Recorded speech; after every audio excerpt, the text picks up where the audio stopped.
Hola queridos amigos, bienvenidos a este nuevo episodio del podcast para la Biblia Real.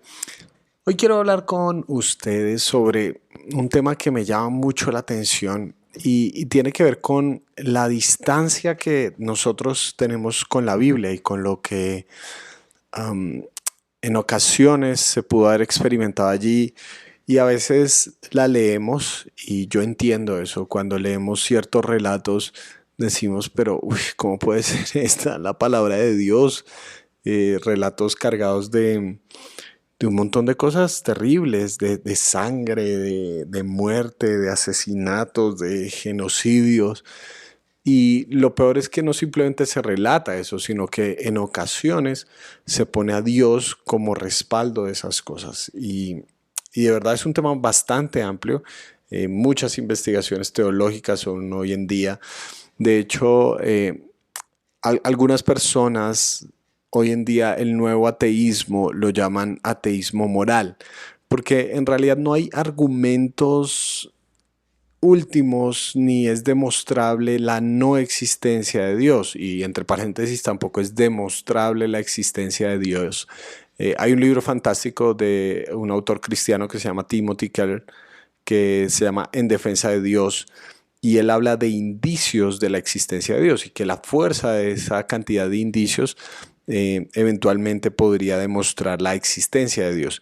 Pero hoy en día, de hecho, muchos de los ateos que existen y de los más renombrados en el mundo hablan de lo que es el ateísmo moral. Es decir, ¿cómo puedo creer en el Dios que habla la Biblia? ¿Cómo puedo creer en ese Dios si a todas luces, desde su punto de vista, es malo, es dañino, se regocija con la muerte y el castigo a las personas? Entonces es un problema. Realmente este tema de la violencia en la Biblia es un problema muy grande y muy amplio. Y creo que eventualmente en muchos sentidos a futuro quisiera tocar este tema con una serie. Pero hoy quisiera centrarme en una historia que es bastante conocida para aquellos que han leído la Biblia e incluso para aquellos que no la han leído y de pronto tienen alguna noción un poco etérea de lo que es el relato bíblico. Y es esta historia de Abraham e Isaac. La mayoría de ocasiones cuando leemos este relato, bueno, toda la historia, ¿no? De cómo Dios le promete a Abraham un hijo y su esposa es estéril, Sara. Él no, y lo sabemos por el hecho de que él se acostó con Agar y efectivamente tuvo un hijo y Agar era la esclava de Sara. Entonces solo su esposa era estéril, pero después de años, muchos años, demasiados años, Dios les dio un hijo en la vejez. Y ese hijo era Isaac, cuyo nombre significa risa. Y después de que tienen este hijo hay una gran celebración, ¿no? El hijo de la promesa, por medio del cual Dios seguiría multiplicando este pueblo que comenzó con Abraham y por medio del cual eventualmente vendría el Mesías, ¿no?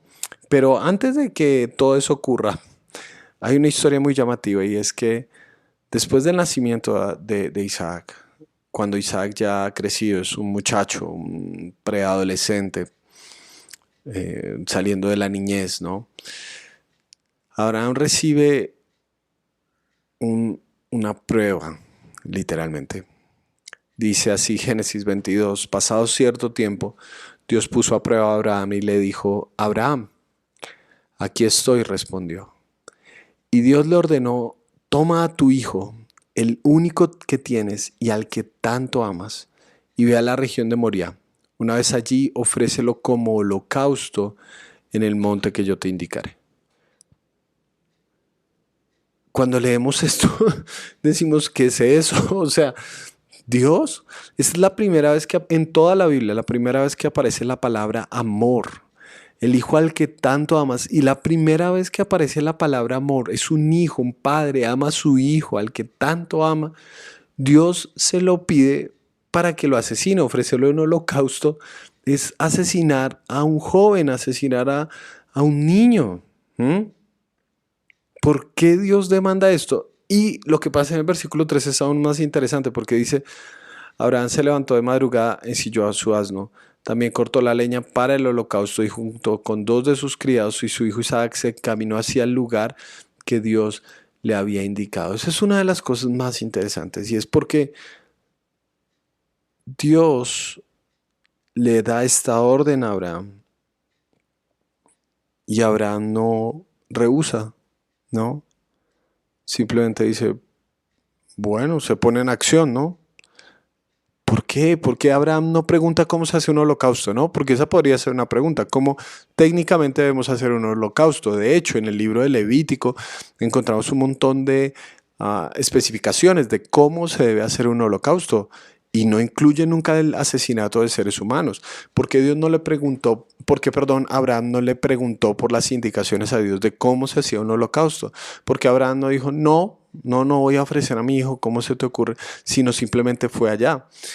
Cuando vemos de dónde venía Abraham, él venía de una tierra llamada Ur de los Caldeos. ¿Mm? Y, y Ur de los Caldeos es una tierra que se podría llamar la Babilonia antigua. Y una de las cosas que pasaba en esas regiones es que se adoraban a muchos dioses.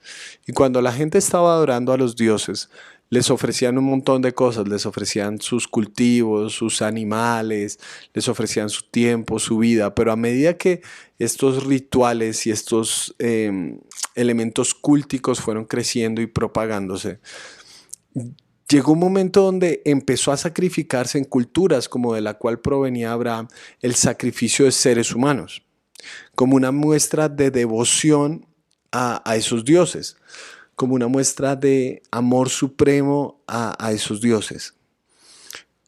Como que ya no tienes nada más que ofrecer y ofreces lo que más amas. Esto, después lo sabemos en la Biblia, incluso llegó a ser detestable para Dios. Entonces, ¿por qué exige el sacrificio de un ser humano si algo es detestable para él? Se han encontrado en la antigüedad, de la antigüedad en ruinas arqueológicas, se han encontrado hornos gigantescos donde se quemaban estos niños vivos. Se podían escuchar sus gritos mientras eran quemados vivos en honor a ciertas deidades. Eso es terrible, es horrible. ¿Cómo se ofrecen estos sacrificios, holocaustos de seres humanos para mostrar la devoción idolátrica, ¿no? La historia sigue, ¿no? Y llegan hasta ese monte, ¿no? Llegan hasta ese monte. Y pasa una escena muy interesante. Entonces, Abraham toma el cuchillo para sacrificar a su hijo. Pero en ese momento el ángel del Señor le gritó desde el cielo, Abraham, Abraham, aquí estoy, respondió. No pongas tu mano sobre el muchacho ni le hagas daño, le dijo el ángel. Ahora sé que temes a Dios, porque ni siquiera te has negado a darme tu único hijo. Abraham alzó la vista y en un matorral vio un carnero enredado por los cuernos. Fue entonces, tomó el carnero y lo ofreció como holocausto en lugar de su hijo. A este sitio, no sé si escuchan al fondo, está pasando un avión muy bajito. Muy bien, ya pasó. Abraham alzó la vista y en un matorral vio un carnero enredado por los cuernos. Fue entonces, tomó el carnero y lo ofreció como holocausto en lugar, esas dos palabras son muy importantes, en lugar de su hijo. A ese sitio Abraham le puso por nombre, el Señor provee. Por eso hasta el día de hoy se dice, en un monte provee el Señor. Eso es muy interesante porque Dios no necesita que se derrame sangre para conocer el corazón de una persona. Dios no necesita el sacrificio del hijo de Abraham para saber que Abraham estaría dispuesto incluso a dar su hijo por devoción a Dios. Vean, esto es un elemento pedagógico divino de una categoría impresionante y extraordinaria, porque Dios está rompiendo con todo un sistema que venía de atrás y donde los dioses demandaban y demandaban la sangre de los hijos como un acto de devoción. Dios está diciendo, detente, Abraham, no necesito la sangre de un niño para conocer tu corazón. Y en lugar de Isaac, Dios mismo provee un carnero, un carnero, un cordero, toma el lugar de un ser humano. Toma el lugar de un ser humano. Por eso es que este monte se llama el Señor provee. Porque a veces pensamos la provisión solamente en términos económicos, pero la provisión más importante es la provisión de vida. Ese carnero sacrificado es la muestra de que Dios da, no quita. Este no es un Dios que exige, este no es un Dios que se contenta con niños gritando en un horno. Este es un Dios que da en lugar de. Este es un Dios que conoce el corazón de un ser humano sin que ese ser humano tenga que matar a su hijo. Este es un paso gigantesco en la historia humana porque estamos encontrando una dirección absolutamente diferente a como los seres humanos lo pensaban. Que tarde o temprano los dioses te iban a exigir, te iban a quitar lo que más amabas. Pero este Dios es un Dios que quiere que el ser humano siga disfrutando aquello que más ama. En este caso, a Abraham, a su hijo Isaac, y que no lo sacrifique en el altar. Entonces, cuando ves cómo esta historia se encuadra en su contexto, te das cuenta que este paso gigantesco de la humanidad, que nos parece tan bárbaro al principio esta historia y decimos, pero ¿cómo puede haber esa violencia en el texto? Cuando leemos la historia detenidamente, nos damos cuenta que es el nacimiento de una concepción y una cosmovisión absolutamente diferente de Dios. De un Dios que por medio de este acto pedagógico, diría yo, le dice a Abraham, Abraham, detente, ya tienes que dejar de pensar así. Yo soy un Dios que da, no un Dios que te exige para conocer tu amor. Este es un Dios que provee en lugar de. Vean cómo entonces los seres humanos desde hace mucho tiempo hemos sacrificado a los más vulnerables como muestra de devoción a los dioses. Y piensa uno en la actualidad, ¿no? Y yo sé cómo todo lo que se ha dicho respecto al aborto y de lado y lado, ¿no? Como hay una serie de movimientos, ¿no? Que apoyan el aborto, que pase lo que pase, que la mujer debería ser dueña de su propio cuerpo. Eh, Aunque interesantemente, sí, la mujer puede ser dueña de su cuerpo, pero el problema es que el cuerpo del que estamos hablando no es el de ella, es el de un ser humano que la necesita a ella para subsistir. Entonces la discusión es un poquito diferente, ¿no? Y de hecho, entonces, si fue violada y todo, y yo sé que es un tema importante y que involucra muchas emociones, pero es que si tú piensas detenidamente, por ejemplo, la violación es cuando un ser humano decide ser dueño de ti, un derecho que no le pertenece. Entonces, de una u otra manera se están perpetuando cadenas de injusticia porque otro ser humano que ha sufrido semejante flagelo ahora quiere adueñarse y quiere volver a tomar control de su vida, lo cual es absolutamente entendible, pero por una vía errada, porque está queriendo tomar control de su vida al imponerse y a querer ser dueño de la vida de otra persona, de este bebé que está en su vientre. Entonces, yo sé que hay un grupo muy importante de personas que está diciendo eso, ¿no? Y hay un grupo muy importante que dice, bueno, pero si hay enfermedades, incompatibilidades con la vida, etcétera. Yo no soy médico, entonces no puedo hablar desde ese punto de vista, ¿no? Y hay muchos estudios genéticos que así lo dicen. Conozco personas que decidieron no abortar sus hijos a pesar de tener este tipo de enfermedades. Y hay historias que son extraordinarias de redención, pero también hay otras historias donde estos niños nacieron y murieron porque no tuvieron vida. Entonces, uh, no es una discusión fácil, no es simplemente sacar como historias de aquí para allá y decir, vea, mi mamá me quería abortar, pero yo nací y ahora soy un niño grande y fuerte. Y sí, está bien, fantástico, pero también hay otra parte de la historia, que todos esos niños que las personas decidieron seguir adelante y no abortarlos, pero murieron, que ese dolor también, ¿no? O sea, no estoy defendiendo ni un lado ni el otro, estoy diciendo que esta es una discusión demasiado compleja, que hay otra serie de movimientos que están a favor de la vida y que se dicen pro vida, pero muchos de estos los escucho y, por ejemplo, están a favor de la pena de muerte. Entonces, ¿cómo va a ser uno pro vida en todo ese sentido, ¿no? O sea, si uno es pro vida, uno va a defender la vida en todo el sentido de la palabra.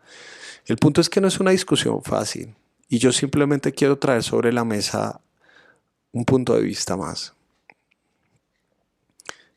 Quizás diferente, pero creo que en el fondo el problema en cuestión es un problema de adoración. Porque quizás esta discusión del asesinato de infantes no es tan progresista como pensamos. De hecho, es bastante retrógrada. Corre por las venas de la historia del ser humano. El hecho de sacrificar algo como adoración a algo más. Por ejemplo, el proyecto de vida personal. A veces se usa la idea de que un hijo se tiró la vida, ¿no? ¿Se tiró la vida de quién? ¿Mm? ¿O se tiró la vida en función de qué? De los proyectos personales, puede ser, ¿no? Entonces, queremos cumplir, tener un éxito profesional y si alguien se interpone en mi camino, me lo llevo. Y vean que este sacrificio no solamente ocurre en un útero. Hoy en día, cuando la gente quiere progresar a costa de lo que sea, se lleva por delante a quien sea. Hemos escuchado de personas que mandan literalmente a asesinar a otras porque se atraviesan en su camino, porque van a decir verdades que los comprometen, etcétera, etcétera. Siempre, siempre que haya adoración a un ídolo pagano, siempre va a haber sacrificio. Ese Dios tarde o temprano va a exigir la muerte de algún ser humano, bien sea que esté en el vientre de una mamá o fuera de él. El problema del ser humano es que hemos seguido adorando dioses solamente que les hemos puesto otro nombre. Éxito, placer, egoísmo, individualismo. Es bueno recordar que Dios le dijo a Abraham, Abraham, ya detente de ese pensamiento. Detente de ese pensamiento tan limitado donde piensas que los dioses o el Dios te va, te va a exigir tarde o temprano lo más importante. ¿Qué tal que esta no sea una discusión sobre el vientre, sino sobre el corazón? ¿Qué tal que en el fondo de este asunto esté la adoración? Porque yo sé que se puede hablar de ciencia y lo demás, pero más allá de la legislación de un país, tarde o temprano una persona puede decidir y de hecho hoy en día lo hacen un montón de abortos clandestinos. Se acaba con la vida de seres humanos. ¿Por qué? Por la reputación, por miedo a que mis papás se den cuenta. He hablado con muchas personas que esa es su motivación principal. Ni siquiera la enfermedad, ni siquiera la violación, ni siquiera deformidades que son incompatibles con la vida o que la mamá está en riesgo, sino jóvenes que quedaron embarazadas y sienten que se iban a tirar la vida y deciden abortar, jovencitos que sus papás, incluso algunos cristianos, le dicen que es una vergüenza para la familia y que es mejor ocultar debajo del tapete esa historia. Esa es la gran mayoría de casos. Y cuando hablo con ellos me doy cuenta que el problema real es un problema de adoración, es un problema del corazón. Es bueno recordar que este es un Dios que provee, que proveyó en Jesús, alguien que tomó nuestro lugar para que nosotros pudiéramos vivir. Una persona que está a favor de la vida es una persona que entiende que el problema no está en un quirófano, porque el verdadero altar es el corazón. Y es ahí donde se toman todas las decisiones importantes de mi vida y para bendecir la vida de otros. Simplemente quería dejar este punto sobre la mesa y ojalá sirva para la discusión y para la reflexión.